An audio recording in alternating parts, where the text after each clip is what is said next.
тишина и разстояние.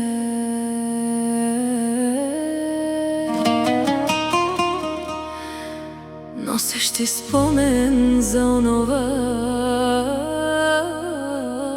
което бяхме.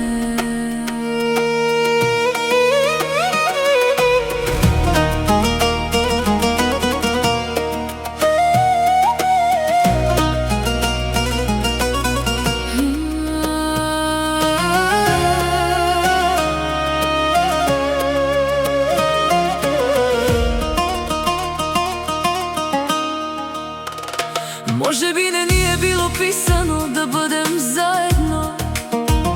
Може би съдбата ни срещна само за да ми покаже как изглежда любовта, която не мога да задържа.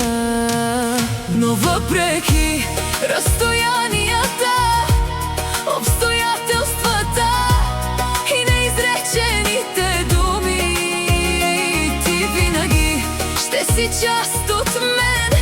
Завинаги ще те нося в сърцето си, си стих обич към онова,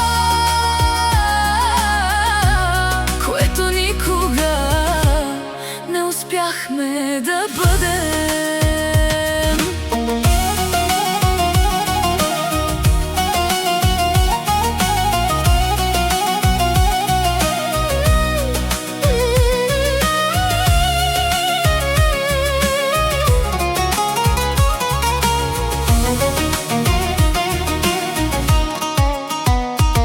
Всяка мисъл за теб е далечен зов през времената, светлина, която свети в тъмнината, напомняйки ми за това, което сме споделяли.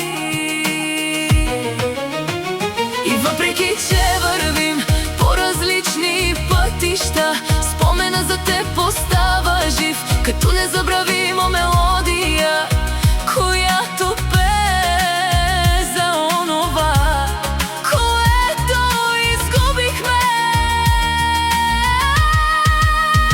Но въпреки разстоянията, обстоятелствата и неизречените думи, ти винаги ще си част от мен. Завинаги ще те нося в сърцето си, си стих обич към онова, което никога не успяхме да бъдем.